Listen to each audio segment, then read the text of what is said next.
যুগটা এমন যে ধার্মিক যারা এখন, আমরা যারা ধার্মিক বলে দাবি করি, আমরা বেশিরভাগই এখন দুনিয়া পূজারী। দাড়ি, টুপি, পাগড়ি, জুব্বা, যাই হোক লেবাস পোশাক, আমাদের মধ্যে বেশিরভাগ ম্যাক্সিমাম ইল্লা মাশাআল্লাহ দুনিয়া পূজারী। দুনিয়ার ভালো মন্দ আগে বুঝবো, তারপর দিনকে আমরা দুনিয়ার উপরে অগ্রাধিকার দিতে শিখছি না। আগে দুনিয়া, পরে দিন।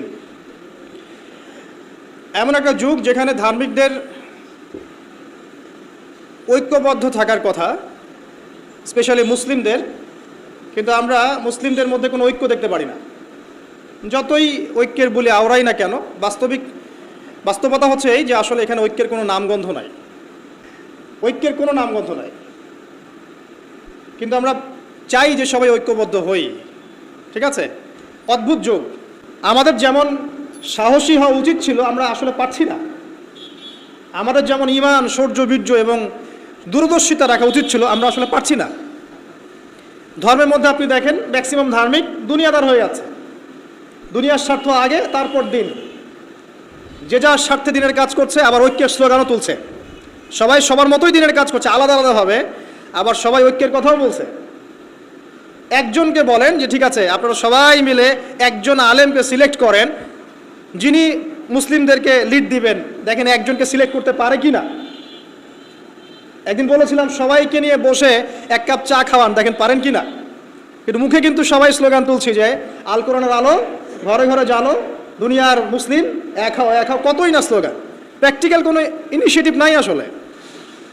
কিন্তু আপনি অন দ্য আদার হ্যান্ড দেখেন ইসলামের এগেনস্টে যারা থাকে, আসলে কুফার যারা, মুনাফেক যারা মিথ্যাবাদী সভ্যতার ধারক বাহক, এরা দেখবেন ইউনাইটেড। এদের মধ্যে 100টার মধ্যে 90টা বিষয় যদি দ্বিমত থাকে, তারপরেও তারা একটা জায়গায় ইউনাইটেড যে ইসলাম এবং মুসলিমকে ডমিনেট করতে হবে। আর আমাদের মধ্যে যদি 100টার মধ্যে 99টা বিষয়ে একমত থাকি আমরা, আর একটা বিষয়ে আমরা যদি দ্বিমত থাকি, আমাদের সেপারেশনের জন্য দ্যাটস এনাফ। এই যুগে আছি আপনি আমি।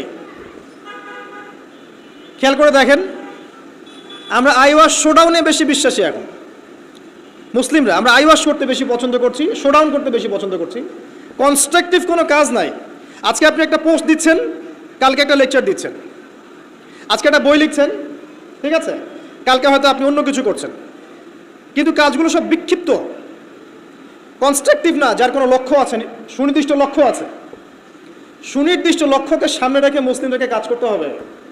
কিন্তু এই দায়িত্ব কে পালন করবে? তরুণ সমাজ এখন মুখিয়ে থাকে এসবের জন্য, তাদেরকে কে নেতৃত্ব দিবে? তাদেরকে বিষয়গুলো বুঝাবে কে? সিচুয়েশন ব্যাখ্যা করবে কে? আর যদি আপনি 2-4 লাইন বেশি কথা বলা শুরু করেন, তাহলে আপনার গলা বন্ধ করে দেওয়া হবে। আস্তে আস্তে এগুলো সব মেনে নিচ্ছি। এভাবেই চলছে বিগত 100 বছরে। লাস্ট 100 বছরে, এক বছরে কয় দিন? 365 দিন। এই বিগত 100 বছরে এক একটা করে দিন, এক একটা করে রাত গিয়েছে, উম্মাহ আজকে এই জায়গায় এসেছে।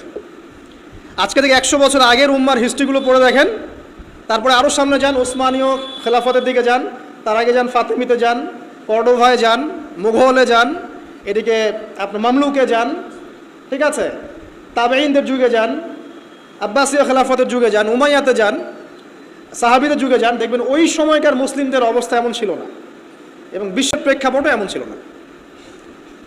তো এগুলো নিয়ে ভাবতে হবে। ভাবতে হলে পড়তে হবে, কোরআন পড়তে হবে, হাদিস পড়তে হবে, ইতিহাস পড়তে হবে, অর্থনীতি সম্পর্কে জানতে হবে, পলিটিক্যাল সায়েন্স পড়তে হবে। কে পড়তে চায়? অনলাইনের যুগ, সবাই লেকচার শুনতে চায়, এবং লেকচার শোনা জাতি হুজুকে লাফায় বেশি। একজন আলেম একটা কথা বলবে, ওটার পিছনে হুজুকে লাফাবে। আবার দেখবে আরেকজন আলেম তার কাউন্টার একটা দলিল দিয়েছে, এবার এর পিছনে হুজুকে লাফাবে। আসলে কার দলিল কতটুকু অথেন্টিক এ তো জানে না, কারণ এ তো পড়াশোনাই করতে চায় না। আমরা পড়তে চাই কম, লেকচার শুনতে চাই বেশি। আর লেকচার শুনছেন আজকে আপনি এক টপিকে, কালকে আরেক টপিকে, তারপরের দিন আরেক টপিকে, কোনো কনস্ট্রাকটিভ কিছু নাই, মাথাটা বিক্ষিপ্ত। আসলে আমাদের এখন একটা সমস্যা আছে,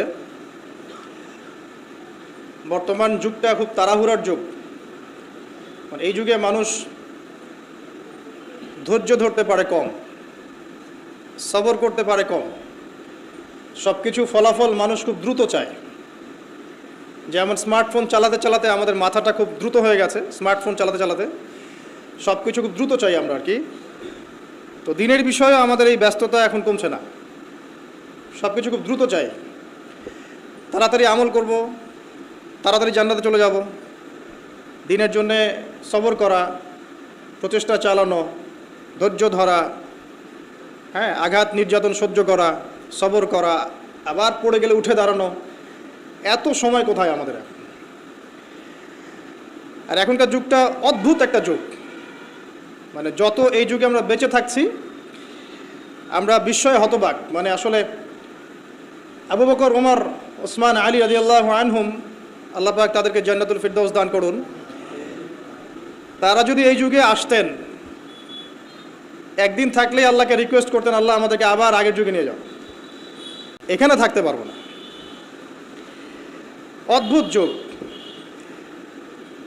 যুগটা এমন যে ধার্মিক যারা, এখন আমরা যারা ধার্মিক বলে দাবি করি, আমরা বেশিরভাগই এখন দুনিয়া পূজারী। দাড়ি, টুপি, পাগড়ি, জুব্বা, যাই হোক লেবাস পোশাক, আমাদের মধ্যে বেশিরভাগ, ম্যাক্সিমাম ইল্লা মাশাআল্লাহ দুনিয়া পূজারী। দুনিয়ার ভালো মন্দ আগে বুঝবো, তারপর দিনকে আমরা দুনিয়ার উপরে অগ্রাধিকার দিতে শিখছি না। আগে দুনিয়া, পরে দিন। এমন একটা যুগ যেখানে ধার্মিকদের ঐক্যবদ্ধ থাকার কথা, স্পেশালি মুসলিমদের, কিন্তু আমরা মুসলিমদের মধ্যে কোনো ঐক্য দেখতে পারি না। যতই ঐক্যের বলে আওড়াই না কেন, বাস্তবতা হচ্ছে এই যে আসলে এখানে ঐক্যের কোনো নামগন্ধ নাই, ঐক্যের কোনো নামগন্ধ নাই। কিন্তু আমরা চাই যে সবাই ঐক্যবদ্ধ হই, ঠিক আছে? অদ্ভুত যুগ। দেখবেন 5 ওয়াক্ত নামাজ পড়ছে মাশাআল্লাহ মসজিদ কমিটির সভাপতি হাজী সাহেব, সুদ ছাড়তে পারছে না। অদ্ভুত যুগ। দেখবেন যে মাশাআল্লাহ বাবা তাহাজ্জুদ গোজার, বাবা প্রত্যেক রাতে তাহাজ্জুদে নামাজ পড়ে মাশাআল্লাহ। মাও দেখবেন যে বোরখা পরে বাইরে বের হচ্ছে, মেয়ের গায়ে পর্দার বালাই নাই। অদ্ভুত যুগ। মানে মা আর মেয়ে বাইরে বের হয়েছে, মা মাশাআল্লাহ খাস পর্দা, যদিও তার দিকে কেউ তাকায় না, আর মেয়ের গায়ে পর্দার কোনো বালাই নাই। মানে এমন একটা যুগ, আপনি যদি আল্লাহ এবং তার রাসূলের চোখ দিয়ে দেখেন, কোরআন এবং সুন্নাহর নূর দিয়ে এই বিশ্বটাকে দেখেন, আপনি হতবাক হয়ে যাবেন যে কি হচ্ছে আশপাশে। আসলে এই ওয়ার্ল্ডটাই পাগল না আমি নিজেই পাগল? তখন আপনার কাছে এরকম মনে হবে। তো এখন মনে হয় আমরা নিজেরাই মনে হয় পাগল, ওরাই মনে হয় সুস্থ। আপনি হয়তো ভাবছেন যে আপনি 5 ওয়াক্ত নামাজ পড়েন মাশাআল্লাহ, রোজা রাখেন, যাকাত দেন, ইসলামিক লাইফ মেনটেন করেন, বাইরের জগৎটাও এমন। আসলে ব্যাপারটা এমন না। বাইরের জগৎটা ডেঞ্জারাস, ডিসগাস্টিং, মানে একটা ডেভাস্টেটিং বাইরের জগৎটা। পাপ, পঙ্কিলতা, অশ্লীলতা, ফাহেসা, হারাম, ব্যভিচার, জিনা, সুদ, ঘুষ, দুর্নীতি, হত্যা, রাহাজানি, ডাকাতি, চুরি, শব্দে ভর্তি বাইরের জগৎ। আর আমরা মসজিদে এসে 5 ওয়াক্ত সালাত আদায় করছি আর মনে করছি আমরা সেফ। যতক্ষণ বাইরের পরিবেশটাও ইসলামের আদলে গড়ে উঠবে না, ততক্ষণ পর্যন্ত আমাদের ব্যক্তিগত জীবনের ইবাদত, পারিবারিক জীবনের ইবাদতগুলো দীর্ঘ সময় পর্যন্ত সাস্টেইন করতে পারবে না। অদ্ভুত যুগ। ঘরে ঘরে দেখবেন পরকীয়া চলছে, ম্যাক্সিমাম ঘরে ঘরেই পরকীয়া। স্বামী স্ত্রীকে নিয়ে সন্তুষ্ট না, স্ত্রীও স্বামীকে নিয়ে সন্তুষ্ট না। আগে যেমন ডায়মন্ড খুঁজে পাওয়াটা খুব রেয়ার একটা ব্যাপার ছিল, এখন একটা কুমারী মেয়ে খুঁজে পাওয়াটা রেয়ার ব্যাপার হয়ে গেছে। বিয়ে তো করেন নাই, করতে যান সামনে, আর যারা করেছেন তারা তো আমার কথা বুঝবেন যে কারেন্ট জালেও যে জাটকা ধরা পড়তো, এখন আপনি ওই কী বলবো পবিত্রতার জাল দিয়ে সার্চ করেন, দেখেন কয়টা কুমারী মেয়ে খুঁজে পান। স্কুল কলেজের মেয়েরাও এখন কুমারী নাই, স্কুল কলেজের মেয়েরাও এখন কুমারী নাই, অনেকেই নাই, ইল্লা মাশাআল্লাহ। পরিবারের লোকজন জানেও এগুলা, এটাই স্বাভাবিক এখন। গত লেকচারে কিছু কথা বলছিলাম যে মিডিয়ার মধ্য দিয়ে এমন একটা ট্রেন্ড চালু করা হয়েছে যে আস্তে আস্তে পাপগুলোকে স্বাভাবিক করে ফেলা হয়েছে। সুদ খায় মানুষ, কোনো ফিলিংস নাই, মনে করে স্বাভাবিক, সবাই খায় আমিও খাই, এ যুগে না খেলে চলে নাকি? ঘুষ নেয় মানুষ, বলে স্বাভাবিক, ঘুষ ছাড়া কি চাকরি হয়? Normal train. দুর্নীতি মানুষ করে, স্বাভাবিক, নর্মাল। ও তো করে, আমি করি তো কী হচ্ছে, আমার বড়জনও তো করে। সেই বড়জন বলছে আমি করি তো কী হচ্ছে, তার বড়জনও তো করে। এই করতে করতে টপ টু বটম সব দুর্নীতিবাজ। স্বাভাবিক, নর্মাল, আমরা মেনে নিয়েছি। এভাবেই চলছে।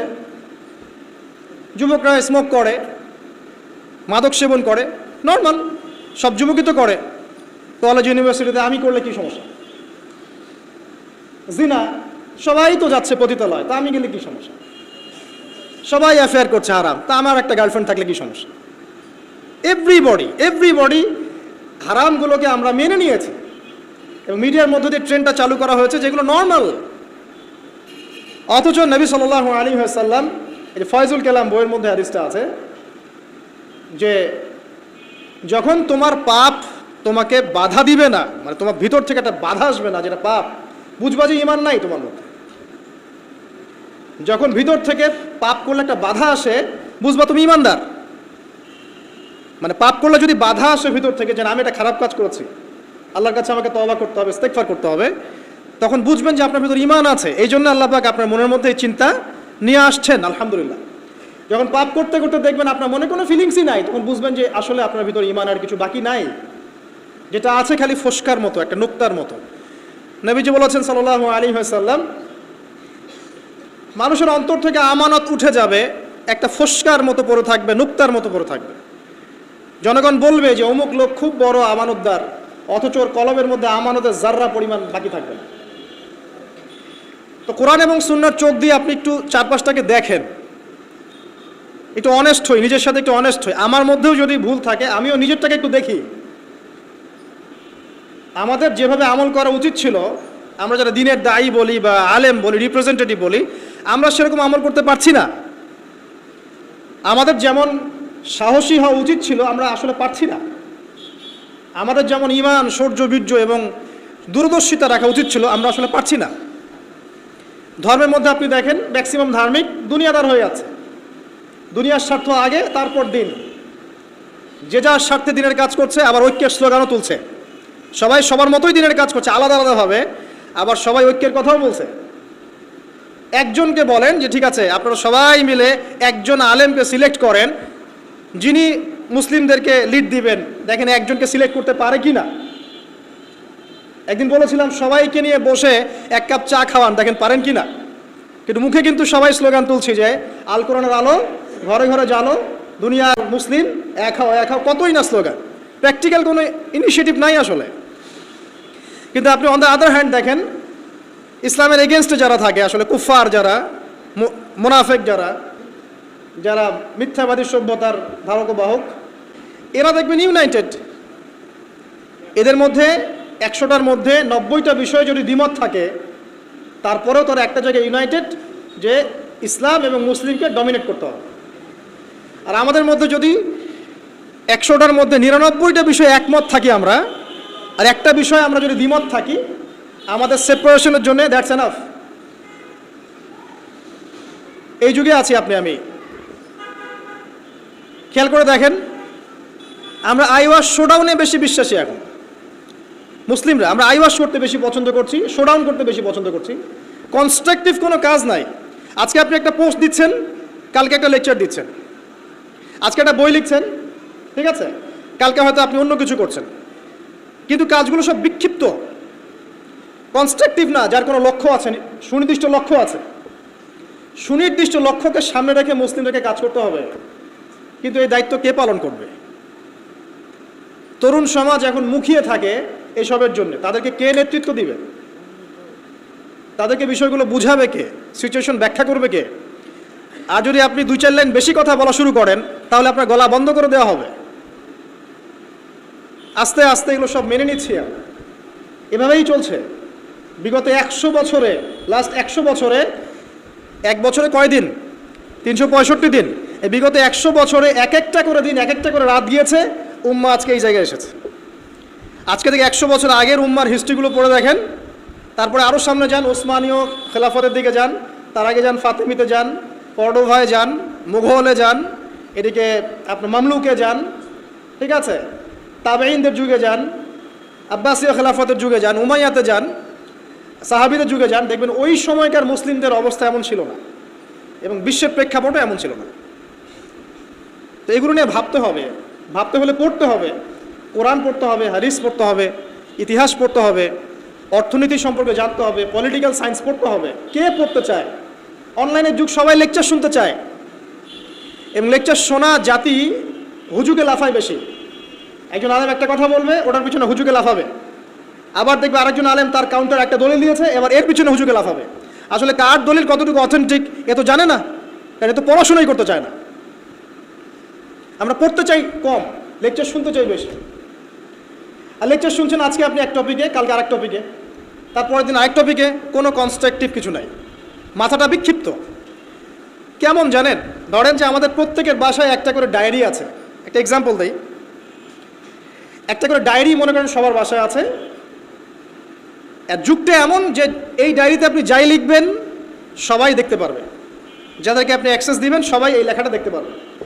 এখন আপনি মনে করেন বাসায় শুয়ে আছেন এসি রুমের নিচে, তা আপনি দেখছেন যে বিশ্বের কোনো জায়গায় মুসলিমকে নির্যাতন করা হচ্ছে, কোনো জায়গায় একটা মেয়েকে রেপ করা হলো, কোনো জায়গায় কি বলবো শিশুদেরকে বোম মেরে হত্যা করা হচ্ছে, কোনো জায়গায় জুলুম হচ্ছে ইত্যাদি। আপনি এগুলো শুয়ে শুয়ে দেখছেন, আপনার ডায়েরিতে আপনি এগুলো দেখছেন। এবার আপনি বিছানায় শুয়ে শুয়ে এগুলো নিয়ে চিন্তা করতে করতে করতে করতে আপনি ফেড আপ যে আসলে কিছু তো করতে হবে, এগুলো তো মেনে নেওয়া যায় না, কিছু একটা তো করতে হবে, কি করব? তখন লেপটা সুন্দর করে গা থেকে সরিয়ে, যোদ্ধার মতো একদম গা থেকে একদম কম্বলটা সরিয়ে উঠে ডায়েরিটা হাতে নিলেন, নিয়ে লিখলেন যে উম্মার আজকে এই অবস্থা, এই করতে হবে, সেই করতে হবে, এটা করতে হবে, ওটা করতে হবে। ডায়েরি বন্ধ করে রেখে দিলেন, আবার গিয়ে ঘুমিয়ে। This is Facebook. এটাই ফেসবুক। কনস্ট্রাকটিভ কোনো কাজ নাই। আপনি আপনার মতো লিখলেন, শুয়ে পড়লেন, আরেকজনের মতো লিখলো, সে শুয়ে পড়লো, আরেকজন লিখলো, সে শুয়ে পড়লো। এরা ইউনাইটেড না, আর এদেরকে লিড দেওয়ার মতো কেউ নাই। আবার যা ঐক্যের কথা বলছে, এরা ইন্টারনালি ডিভাইডেড। এভাবে কি একটা জাতি সফল হবে কি না, এটা আমার প্রশ্ন। আমাদের আগে সামাজিক যোগাযোগ মাধ্যম ব্যবহার করার মানে যে কি বলবো নিয়ম শৃঙ্খলা শেখা উচিত। আসলে সামাজিক যোগাযোগ মাধ্যম কিভাবে ব্যবহার করতে হয়, ইফেক্টিভ ইউজিং শেখা দরকার অনলাইন সেকশনে। আমরা মোটেও সামাজিক যোগাযোগ মাধ্যম ইফেক্টিভলি ইউজ করতে জানি না। এই মাধ্যমটাকে আমরা বানিয়েছি সমালোচনার মাধ্যম, কাউকে ধুয়ে দেওয়ার মাধ্যম, মাঝে মাঝে একটু আইওয়াশ শোডাউন করার মাধ্যম। একজন ওমরা করতে গিয়েছে, ছবি সেলফি এই সেই। ভাই কী দরকার আছে আপনার ওমরা করতে গিয়েছেন এত মানুষকে জানানোর কী দরকার আছে? একজন লেকচার দিতে এসেছেন, গাড়ি থেকে নামলাম, সবাই ভিডিও সেলফি ফোনস স্লোগান। তা আমি কাকে দেখাচ্ছি আসলে এগুলো? আর এগুলো যাদেরকে দেখাচ্ছি, এটা দেখায় আমার লাভটা কি আসলে? আল্লাহ পাক কি আমার এই দেখার মুখাপেক্ষী নাকি? আমার মনে যদি ইখলাস ও নিয়াত থাকে, নিয়াত বিশুদ্ধ থাকে, আমি তো গোপনে আসলেও নাকি আল্লাহ পাক দিবেন। আর আল্লাহ পাক যদি দেখাতে চান আমাকে, তাহলে আল্লাহ পাক আমাকে তুলে নিয়ে আসে সবার সামনে দাঁড় করায় দিবেন। যদি আমি পাহাড়েও লুকাতে চাই, আর আল্লাহ যদি চান যে আল্লাহ পাক আমাকে দেখাবেন সবার সামনে, আল্লাহ পাক ওখান থেকে তুলে আপনাকে দেখাবেন। আর যারা সবাইকে দেখাতে পছন্দ করে, আল্লাহ পাক ওদেরকে আস্তে আস্তে এখান থেকে মিটিয়ে দেন। দেখেন অনলাইন সেকশনে আমরা ইউজিং ঠিক মতো জানি না, আমরা এখানে সমালোচনার মাধ্যম বানিয়েছি, আইওয়াশ শোডাউনের মাধ্যম বানিয়েছি, কনস্ট্রাকটিভ কোনো কিছু নয়, জাস্ট আবেগ ঝাড়ার একটা মাধ্যম বানিয়েছি। সামাজিক যোগাযোগ মাধ্যম ইউজিংটা শিখতে হবে আগে, ইফেক্টিভ ইউজিং কীভাবে। যারা এগুলো লঞ্চ করেছে এরাও তো এগুলো ইউজ করে, ওরা কি আমাদের মতো করে ইউজ করে? তো ভেবে দেখেন তো। বরং আমরা কি ইউজ করছি তারা মনিটর করে এবং তারা কন্ট্রোল করে। আপনি একটা ভিডিও দেখেন ফেসবুকে, মনে করেন আপনি জমি কিনবেন, কথার কথা ফ্ল্যাট কিনবেন, একটা ফ্ল্যাট কেনার ভিডিও দেখতে থাকেন, আপনি দেখবেন যে পরের দিন যখন আপনি ঢুকবেন ফেসবুকে, আপনাকে ওই ভিডিওগুলোই দেখানো হচ্ছে। তারা আপনার মাইন্ডটাকে রিড করে ফেলেছে। মানে কাজ নাই, সারাদিন খেয়ে দেয় অহেতুক কিছু বিষয় নিয়ে পড়ে থাকি আমরা। একটা ঘটনা ঘটার আগে আমরা এমনভাবে এটাকে ভাইভ তৈরি করি, এটাই হচ্ছে আপনার মাইন্ড প্রোগ্রামিং। ঠিক এইভাবেই পশ্চিমারা এইসব মাধ্যমগুলো দিয়ে আমাদের মাইন্ড প্রোগ্রামিং করছে। তো দেখেন আমাদের ইফেক্টিভ ইউজিং শেখা দরকার, আইওয়াশ সরানোর দরকার নাই। তো এই যুগে আপনি ওই ডায়েরিতে লিখে কাজ হবে না, এই যুগে কনস্ট্রাকটিভ কাজ করতে হবে, যেমনটা কাজ করছে ইসলামের বিরোধী শক্তিরা। ওরা মিডিয়াকে কাজে লাগায় ঠিকই, কিন্তু ওদের স্বার্থে কাজে লাগায়। ওরা মিডিয়া ওদের মতো করে কন্ট্রোল করে, ওদের মতো করে নিউজ করে। যখন ওরা সারা বিশ্বে ছড়িয়ে দিল যে মুসলিমরা সন্ত্রাসী এবং মুসলিমরা জঙ্গি, সবাই দাড়ি টুপি দেখলে বাঁকা চোখে তাকানো শুরু করে, এ মনে হয় জঙ্গি, এ মনে হয় জঙ্গি, ওই বোরখার নিচে মনে হয় বোমা আছে ইত্যাদি। এই ভাইভটা কে তৈরি করলো? হ্যাঁ, ওরাই তৈরি করলো। কোনোদিন কি কোনো মুসলিমকে আল্লাহ পাক অনুমতি দিয়েছেন যে সে মানে একটা নিরপরাধ মানুষকে হত্যা করবে? এই অনুমতিকে আল্লাহ পাক দিয়েছেন? অথচ ওরা এমনভাবে ফুটিয়ে তুলছে যে মুসলিমরা মনে হয় নিরপরাধ মানুষকে হত্যা করে, এরা মনে হয় সন্ত্রাসী, বোমাবাজি করে ইত্যাদি। মিডিয়া ভাই, ওরা ওদের স্বার্থে মিডিয়া ইউজ করছে। এই যুগে আপনি আমি থাকি, তাহলে কতটা স্মার্ট হয়ে দিনের কাজ করা উচিত সেটা বোঝাও তো আমাদের। দেখবেন অফলাইনে মাঠ পর্যায়ে দিনের কাজ বেদিনেরা তাদের কাজ করছে, যারা বেদিন তারা ওদের কাজ ঠিকই করছে। আমরা এরকম একটা যুগে বাস করছি। তো এইসব ডায়েরিতে, ভার্চুয়াল ডায়েরিতে যুদ্ধ করে কোনো কাজ নাই। প্র্যাকটিক্যালি পড়াশোনা শিখতে হবে, আগে ইলম অর্জন করতে হবে, আলেম ওলামার কাছে আসতে হবে, তাদের সোহবতে এসে দিন শিখতে হবে এবং আমলটা বাড়াতে হবে, তাজকি আত্মশুদ্ধি বাড়াতে হবে, মানে ভিতরের আত্মশুদ্ধিটা বাড়াতে হবে, হালাল উপার্জনের দিকে ফোকাস করতে হবে। মুসলিম উম্মার মধ্যে কোনো বিভক্তি ছড়ানো যাবে না। ইউনাইটেড করতে পারি না পারি, বিভক্তি ছড়ানো যাবে না। যে ইস্যুগুলো মাইনর, এগুলো নিয়ে এত বেশি ঝগড়া করা যাবে না, ফাসাদ ক্রিয়েট করা যাবে না। এছাড়া আপনার পরিবারের যে আদর্শ, এটাকে শক্ত করতে হবে, বাচ্চাদেরকে মানুষ করতে হবে, সন্ততিকে মানুষ করতে হবে, কনস্ট্রাকটিভ কাজ করতে হবে। এডুকেশনাল ইনস্টিটিউশন গড়ে তোলেন, শিক্ষা প্রতিষ্ঠান গড়ে তোলেন, সমাজ কল্যাণমূলক কোনো ফাউন্ডেশন করেন, মানবতার সেবায় কাজ করেন, দেশকে ভালো কিছু দেন, রাষ্ট্রকে ভালো কিছু দেন, ভালো করে পড়াশোনা করে রাষ্ট্রীয় বড় বড় পদে চাকরি করেন। যত বেশি মানুষ, ভালো মানুষ সেখানে যাবে, আশা করা যায় তত দুর্নীতি কমে যাবে ইনশাআল্লাহ।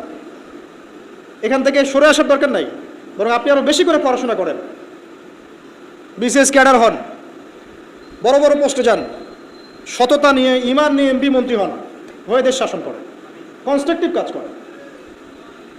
আমি বুঝাতে যাচ্ছি যে আমরা একটা যুগে আছি যে আমরা কাজের চেয়ে আইওয়াস, শোডাউন এবং অপরিপক্কতায় বেশি পারদর্শী।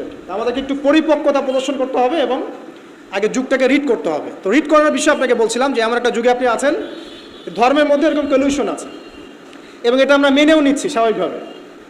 ব্যক্তি জীবনে আসেন, দেখুন ব্যক্তি জীবনের মধ্যে দিনদারিতা কমে যাচ্ছে। যুবকরা মাশাআল্লাহ আল্লাহ দেখে আসছে, কিন্তু অনেকের মধ্যে কমেও যাচ্ছে। ব্যক্তিগত জীবনে গিয়ে দেখেন যে দিনের জ্ঞান অর্জনকে খুব একটা পরোয়া করছে না। আমলটাকে গুরুত্ব দিচ্ছে ঠিকই, কিন্তু দিনের জ্ঞান অর্জনকে খুব একটা পরোয়া করছে না। হালাল হারাম মেনে চলার ব্যাপারটা পরোয়া করছে না, ঠিক আছে?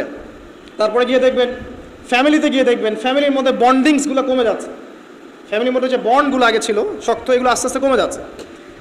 ভাইয়ে ভাইয়ে দ্বন্দ্ব, বাবায় সন্তানে দ্বন্দ্ব, মায়ের সন্তানে দ্বন্দ্ব, মনে মনে দ্বন্দ্ব, স্বামী স্ত্রীতে বিচ্ছেদ, সন্তানরা মানুষ হচ্ছে বাবা মা ছাড়াই। এই যে সামাজিক গঠন একক যেটাকে আমরা বলি পরিবার, এর বন্ডিংসগুলো ভেঙে যাচ্ছে এবং এটাকে আমরা নর্মাল মনে করছি এখন। সোশ্যালি দেখেন, প্রতিবেশীর খোঁজখবর নেওয়ার প্রয়োজন মানুষ মনে করছে না এখন। সমাজের মানুষের পাশে দাঁড়ানোর কথা বলেন, একে অপরের সহযোগিতার কথা বলেন, একটু সহ্য করা বা ছাড় দেওয়ার মানসিকতার কথা বলেন, কেউ ছাড় দিতে চায় না। ছাড় দেওয়ার কোনো মানসিকতা নেই। কে কাকে ডিঙ্গিয়ে সামনে যাবে, কে কার ক্ষতি করে উপরে উঠবে, এগুলো আমাদের ট্রেন্ড হয়ে গেছে। ইকোনমিক লাইফে গিয়ে দেখেন হালাল হারামের কেউ পরোয়া করছে না, ঘুষ, দুর্নীতি, সুদ, এগুলো নর্মাল। পলিটিক্যাল লাইফে গিয়ে দেখেন আল্লাহ পাকের জমিনে আল্লাহ পাক তাকে দায়িত্ব দিয়েছেন, সে আল্লাহর মানে হুকুম আহকামের 5 পয়সা পরোয়া করে না। আল্লাহ পাকের জমিনে আল্লাহ পাক তাকে দায়িত্ব দিয়েছেন, কিন্তু সে দেখবেন আল্লাহ পাকের বিধানের 5 পয়সা পরোয়া করছে, অথচ আল্লাহ পাকই তাকে দায়িত্ব দিয়েছে। বৈশ্বিক প্রেক্ষাপটে গিয়ে দেখেন খালি অস্ত্র বিক্রির বাণিজ্য, কোন দেশে যুদ্ধ লাগিয়ে দেওয়া যাবে, আর কোন মুসলিম দেশগুলোকে ডমিনেট করা যাবে, আর কোথায় মানুষকে সুদের ঋণে জালে ফেলা যাবে। আপনি আগে চারপাশ চিনতে শেখেন, পরিবার দেখেন, আপনার ব্যক্তি জীবনটা দেখেন, ধর্ম দেখেন, অর্থনীতি, রাজনীতি দেখেন। কোন চোখ দিয়ে দেখবেন? কোরআন এবং হাদিসের চোখ দিয়ে দেখেন। তারপরে দেখবেন আসলে কোনো কিছুই ঠিক চলছে না, নাহলে আপনার কাছে মনে হবে সব ঠিক চলছে। কোরআন সুন্নাহর চোখ দিয়ে দেখেন, আসলে কোনো কিছুই পারফেক্ট চলছে না। এখন ক্ষুদ্র পরিসরে আপনার আমার করণীয় বাকি আছে। কি করতে পারে? প্রথম কথা হচ্ছে আমাদেরকে আগে তওবা করতে হবে আল্লাহর কাছে। আমরা প্রত্যেকে যখন আল্লাহর কাছে খালেসভাবে তওবা করব যে আল্লাহ পাক যে উদ্দেশ্যে পৃথিবীতে পাঠিয়েছিলেন সেই উদ্দেশ্য কতটুকু করতে পারছি আমরা জানি না, আল্লাহ আপনি আমাদেরকে মাফ করে দেন এবং এই সমকালীন ফিতনাময় পরিবেশ থেকে আমাদেরকে বাঁচান। আগে তওবা করতে হবে, কারণ আমরা এতটা পাপে ডুবে গেছি এখন, আমাদের দোয়া কিন্তু মনে হয় না কবুল হচ্ছে। হ্যাঁ, আমরা কি কম দোয়া করি? আমরা কিন্তু প্রচুর দোয়া করি। ওয়াজ মাহফিলের শেষে করি, ফরজ নামাজের পরে করি, দোকান উদ্বোধন করতে গেলে করি, কোনো কোনো সময় মাশাআল্লাহ দেখা যায় স্ট্যাচু উদ্বোধন করতে গিয়েও দোয়া করি। আমরা দোয়া করতেই থাকি, কিন্তু দোয়া কতটুকু কবুল হয় আল্লাহ ভালো জানে। কবুল না হওয়ার একটা অন্যতম কারণ হচ্ছে পাপ। যখন আমরা পাপে লিপ্ত থাকবো, দোয়া কিন্তু খুব একটা কবুল হয় না। ইল্লা মাশাআল্লাহ, আল্লাহ পাক চাইলে করতে পারেন, কিন্তু পাপে নিমজ্জিত থাকা অবস্থায় আল্লাহ পাক রাগান্বিত থাকেন। যতক্ষণ তওবা করছে ততক্ষণ দোয়া কবুল হচ্ছে। আগে তওবা করে ফিরে আসতে হয়। তারপর কি করতে পারি? আগে আমাদের ওই যে বললাম একটা কনস্ট্রাকটিভ লক্ষ্য থাকতে হবে যে আমরা কি চাচ্ছি। আসলে আমরা কি চাচ্ছি ভাই? দুনিয়াতে এসেছি, যে কয়দিন হায়াত আছে আল্লাহ পাকের হুকুম আহকাম পালন করব, মৃত্যুবরণ করব, জান্নাতে যেতে চাই। এই তো এই চাওয়াটা হচ্ছে এভারেজ মুসলিমদের চাওয়া। এভারেজ মুসলিম মানে নর্মাল যারা মুসলিম তারা সবাই এভাবেই চায়। এর বাইরে গিয়েও কিছু চাওয়া শিখতে হবে, যে আমি একাই শুধু জান্নাতে গিয়ে বাঁচতে চাই না, বরং আমার পরিবার সমাজটাকে নিয়ে বাঁচতে চাই। অর্ডিনারি মুসলিমদের কাজ। যারা এভারেজ মুসলিম তারা শুধু নিজেকে নিয়েই ব্যস্ত থাকে, আর যারা এক্সট্রা অর্ডিনারি মুসলিম তারা সবাইকে নিয়ে চিন্তা করে। এবং যাদের হাত দিয়ে সমাজ বিপ্লব ঘটেছে বা উম্মাহ ভালো কিছু পেয়েছে, তারা কখনো নিজের স্বার্থ নিয়ে পড়ে থাকে না। তো আমাদেরকে এভারেজ মুসলিম হলে চলবে না, একটু এক্সট্রা অর্ডিনারি কিছু চিন্তা করতে হবে, লক্ষ্যটা স্থির করতে হবে আগে। 1 নম্বর তওবা, 2 নম্বর লক্ষ্য স্থির করা, 3 নম্বর নিজের জীবনের মূল্য বোঝা। আল্লাহ পাক যে আমাদেরকে 60, 70, 100 বছর হায়াত দিয়েছেন, এর মূল্যটা তো বুঝতে হবে। আমরা যারা সবাই, এভরিবডি, আমরা কেউ বাদ না, আমরা যারা অনলাইন সেকশনে দিনের বেশিরভাগ সময় নষ্ট করছি, আমরা কি আদৌ হায়াতের মূল্য বুঝতে পারছি? আমরা যারা চায়ের দোকানে বসে আড্ডা পিটাচ্ছি, বন্ধুদের সাথে গল্প করছি, হয়তো গেমস অ্যান্ড স্পোর্টস এবং ইউটিউবিং, ফেসবুকিং বলেন, টিকটকে আমরা সময় নষ্ট করছি, আমরা কি আদৌ আমাদের হায়াতের মূল্য বুঝতে শিখেছি কিনা? অনেকে দেখবেন বার্ধক্যে উপনীত হয়েছে, তারপরেও সে এভাবেই লাইফ লিড করছে। দিব্যি একটা আড্ডার মজলিসে বসলো, 3, 4, 5 ঘন্টা সে কাটিয়ে দিল। সে বুঝতেই পারছে না কি জন্য আল্লাহ পাক তাকে দুনিয়াতে পাঠিয়েছেন। তা আমাদেরকে আগে বুঝতে হবে যে আমাদের হায়াতের মূল্য কি। একটা দিন চলে যাচ্ছে, আর পাবো না। আজকের এই যে সেশন করতে পারছি, এটা আর কখনো ফিরে আসবে না। যদি এখান থেকে উপকৃত হতে পারি আলহামদুলিল্লাহ, না পারলে এই সুযোগটা আল্লাহ পাক আর দিচ্ছেন না। এই দিন চলে গেল, সূর্য ডুবে গেছে, ওভার, টাইম শেষ। যারা এখন কবরবাসী হয়েছে তারা অনেকেই চাইতো যে আমরাও দিনের জন্য কিছু করব, আল্লাহকে পাবো, রাসূলকে পাবো, পরকালে জান্নাত পাবো, নামাজ পড়বো। ওই সুযোগটা তারা পায় নাই। আর এখনকার যুব সমাজদেরকে পরকালীন চেতনায় উদ্বুদ্ধ করাটাই মূল চ্যালেঞ্জ। অন্য কোনো কিছু দিয়ে আপনি ওদেরকে আল্লাহর পথে ফেরাতে পারবেন না। ওদের মধ্যে যখন মৃত্যুর ভয় থাকবে, পরকালের জবাবদিহিতার ভয় থাকবে, অটোমেটিকলি ওরা গার্লফ্রেন্ড ছেড়ে দিবে, মাদক ছেড়ে দিবে, এই জেনা ছেড়ে দিবে, পর্নোগ্রাফি ছেড়ে দিবে, এভরিথিং তারা ছেড়ে দিবে ইনশাআল্লাহ, যখন তাদের মধ্যে পরকালীন চেতনা থাকবে। তো হায়াতের মূল্যটা বোঝা একটা বড় চ্যালেঞ্জ। আল্লাহ পাক আমাদের সবাইকে হায়াতের মূল্য বোঝার তৌফিক দান করুন। আর হায়াতটা কাজে লাগাবো কীভাবে? লাস্ট খুতবাতে আমি বলেছি যে প্রফেটিক লাইফস্টাইল কেমন হবে এবং প্রোডাক্টিভ মুসলিম কিভাবে হব, এটা আমাদের চ্যানেলগুলোর মধ্যে আছে। সকাল থেকে সন্ধ্যা পর্যন্ত, রাত পর্যন্ত কিভাবে আমরা টাইম ব্যালেন্স করব, এটা নিয়ে আলোচনা করা হয়েছে। এটা আপনি দেখে নেবেন ইনশাআল্লাহ, এখানে সব কিছু দেওয়া আছে মোটামুটি। তাহলে 1 নম্বর তওবা, 2 নম্বর একটা লক্ষ্য, 3 নম্বর নিজের হায়াতের মূল্য বোঝা, 4 নম্বর আমল। এবার আমল, দিন রাতের যে আমলগুলো নবী সাল্লাল্লাহু আলাইহি ওয়াসাল্লাম করতেন, আমাদেরকে এই আমলগুলো শক্তভাবে আঁকড়ে ধরতে হবে, ছাড়া যাবে না। কারণ যতই আমি বড় বড় কথা বলি না কেন, নিজে যদি আমল করে সেটাকে প্রতিষ্ঠিত করতে না পারি, আসলে এই কথাগুলো তাসির হবে না। যত বড় বড়ই কথা বলি আমরা, অন্যের দিকে যতই আঙ্গুল তুলি, বিশ্ব নিয়ে কথা বলি, অর্থনীতি নিয়ে কথা বলি, রাজনীতি নিয়ে কথা বলি, ঠিক আছে, পরিবার নিয়ে কথা বলি, সমকালীন ফিতনা নিয়ে কথা বলি, আমল যতক্ষণ পর্যন্ত নবী সাল্লাল্লাহু আলাইহি ওয়াসাল্লামের মতো না হচ্ছে, ততক্ষণ পর্যন্ত কথা শুধু তাত্ত্বিক থেকে যাবে, বাস্তবতার কোনো প্রায়োগিক ফলাফল পাওয়া যাবে না। তো আল্লাহ পাক আমাদের সবাইকে নবী সাল্লাল্লাহু আলাইহি ওয়াসাল্লামের মতো 24 ঘন্টা কাটানো তৌফিক দান করুন। একদম রাত থেকে শুরু করে আবার রাত পর্যন্ত যেভাবে নবী সাল্লাল্লাহু আলাইহি ওয়াসাল্লাম ঘুমাতেন, উঠতেন, ইস্তেঞ্জা করতেন, নামাজ পড়তেন, জামাতে 5 ওয়াক্ত নামাজ পড়তেন, দিনের জ্ঞান অর্জন করতেন, মানুষকে শেখাতেন, ব্যবসা বাণিজ্য করতেন, প্রতিটা কাজ যেন নবীর মতো করে হয়, এই চ্যালেঞ্জটা নিতে হবে। আগে 40 দিনের টার্গেট নেই একটা, যে আগামী 40 দিন আমরা নবী সাল্লাল্লাহু আলাইহি ওয়াসাল্লামের মতো লাইফ লিড করব। যদি পারি ইনশাআল্লাহ আমাদের দ্বারা কিছু হবে। যদি না পারি বুঝতে হবে আমরা শুধু কথায় পারদর্শী, আমাদের কাজের কোনো মূল্য আসলে নাই। তো আমরা বিশ্বাস করি যে আমাদের তরুণ প্রজন্ম শুধু কথায় পারদর্শী না, তারা কাজ করেও দেখাতে পারবে ইনশাআল্লাহ। হয়তো বার্ধক্যে যারা আছে তারা হয়তো পারবে না, তারা হয়তো চাচ্ছে কিন্তু পারছে না। অনেক মুরব্বী আমার পরিচিত আছেন যারা চান আরও বেশি আমল বাড়াতে, কিন্তু পারছেন না, শরীর কুলাচ্ছে না, ডায়াবেটিস, প্রেশার, আর অনেক সমস্যা। আর যদি পরিবারের মধ্যে ঢুকে যান বিয়ে শাদীর মধ্যে, তাহলে তো অবস্থা খারাপ আরও। আর যদি মাশাআল্লাহ এই যুগের কোনো দিনদার ক্যাটরিনা কাইফ ভাগ্যে জোটে, তাহলে তার পিছনেই সারা জীবন চলে যাবে। সো পরিবারে ঢোকার আগেই, মানে বিয়ে শাদী করে সংসার গোছানোর আগেই পড়াশোনাটা শেষ করে ফেলেন, কারণ ওর পরে রেসপন্সিবিলিটি বাড়বে, আপনার অনেক কাজের চাপ চলে আসবে। এগুলোকে সুন্দর মতো ব্যালেন্স করা খুব ডিফিকাল্ট, এত সহজ না। যুগটা ভাই এত কঠিন যে সব কিছু পারফেক্টলি করার চেষ্টা করার পরেও কখনো কখনো হিমশিম খেয়ে উঠি পারি না। আর আমরা যারা দিনের কাজও করি, অনেক সময় দেখা যায় আলেম বা মুফতি বা মুহাদ্দিস বা দায়ী, দেখবেন তাদেরকে বাজার করতে হয়, পরিবার মেনটেন করতে হয়, সন্তানের লেখাপড়া দেখতে হয়, তাদেরকে অডিয়েন্স ডিল করতে হয়, মিডিয়া ডিল করতে হয়, মানুষের সমালোচনার অ্যান্সার করতে হয়। কাজের শেষ নেই, মাথা খাটাতে খাটাতে আপনি টায়ার্ড। অথচ উচিত ছিল এই মানুষটাকে রিল্যাক্সে রেখে দেওয়া, যে আপনার কাজ শুধুমাত্র দিনের জ্ঞান অর্জন করা, বড় বড় ডিগ্রি সার্টিফিকেট অর্জন করা, গবেষণা করা, আলিম ওলামার সোহবতে যাওয়া, কিছু লিখা, কিছু বলা, যাতে ন্যাশন উপকৃত হয়। এরকম সুকুনের পরিবার কয়টা আছে আলেমদেরকে জিজ্ঞাসা করেন। আমার ধারণা যে বেশিরভাগ আলেমেরই এরকম পরিবার নাই। এই কারণে অনেক বড় বড় স্কলার মাঝপথে ঝরে পড়ে, অনেক বড় বড় আলেম মাঝপথে ঝরে পড়ে। আর আমাদের এই ফিতনা সৃষ্টিকারী পরিবারের সদস্যরা এগুলো বুঝতে চায় না। তারা বুঝতে চায় না ওদের দায়িত্বটা কি। তাদের দায়িত্ব হচ্ছে ওই ব্যক্তিকে সাপোর্ট করা পিছন থেকে, যে আল্লাহর দ্বীনের পথের একজন দায়ী, একজন মুবাল্লিগ, একজন আলেম, একজন ফকিহ। এক্ষেত্রে আল্লাহ পাক হয়তো আমাদেরকে পরীক্ষা করছেন অথবা গুনাহ মাফ করছেন, কিন্তু এটা হওয়া উচিত ছিল না। যারা দিনের পথে কাজ করবে তাদের পরিবারটা হবে সেই রকম যেন পরিবার থেকে কোনো প্রেশার তার মধ্যে না আসে, মানসিকভাবে সে যেন স্ট্রেস না পায়, রিল্যাক্সে সে দিনের কাজ করতে পারে। দেখবেন তার দ্বারা লক্ষ লক্ষ কোটি কোটি মানুষ উপকৃত হবে।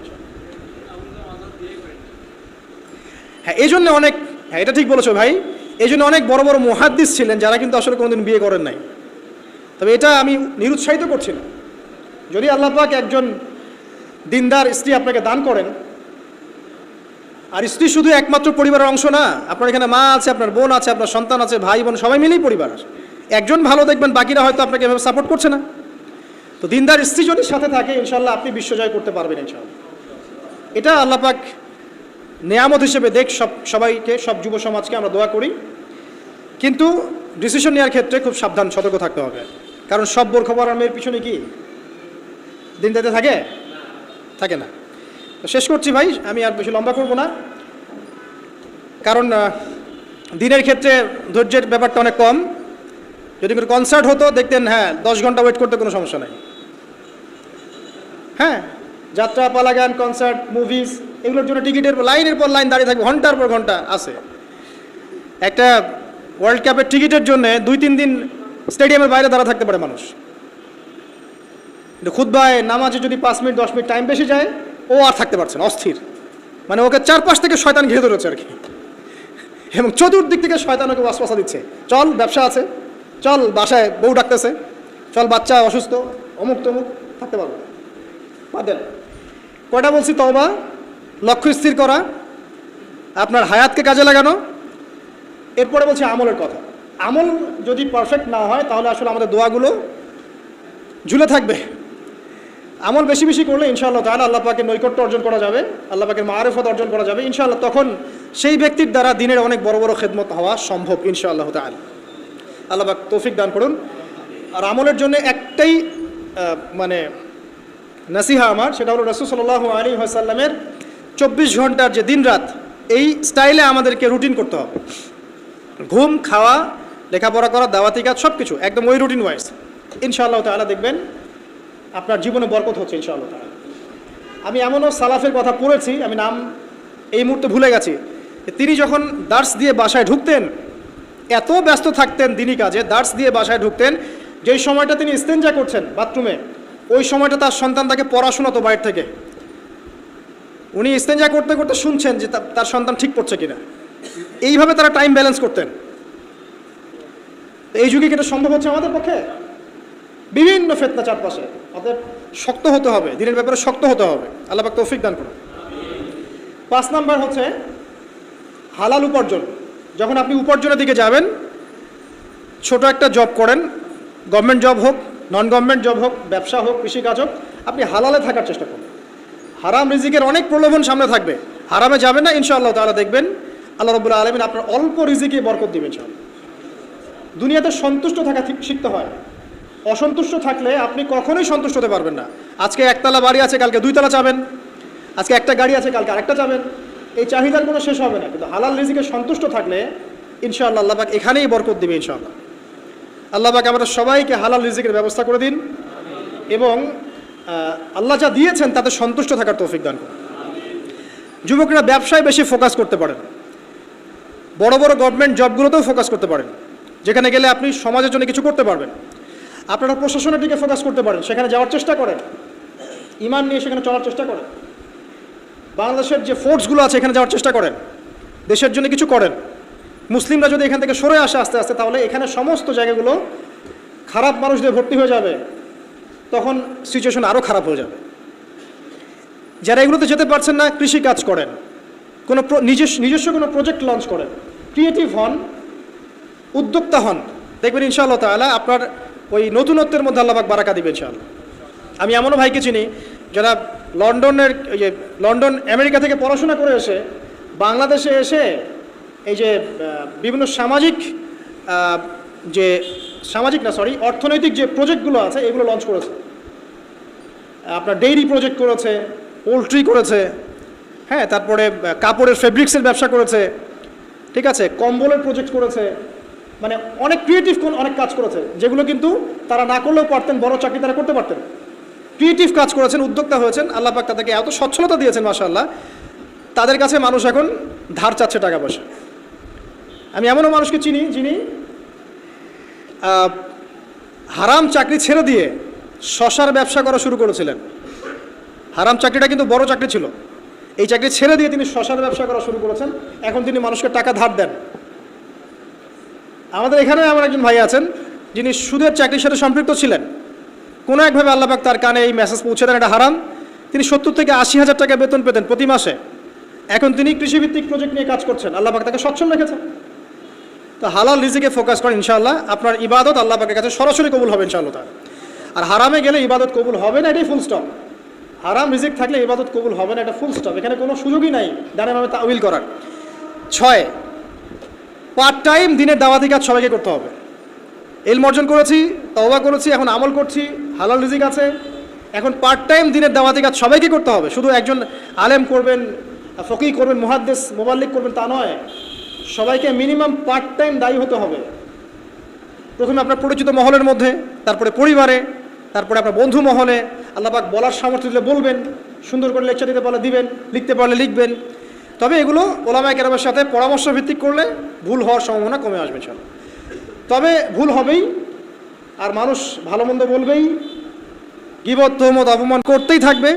যদি আপনি দেওবন্দ থেকে পড়ে আসেন এবং এমন একটা ফতোয়া দেন যেটা এক শ্রেণীর মানুষের কাছে মনে হচ্ছে বেদাত, আসলে ওটা বেদাত নয়, তখন সে বলবে, ওই শ্রেণীর মানুষ বলবে লোকটা দেওবন্দ থেকে পড়ে এসে বিভ্রান্ত হয়ে গেছে।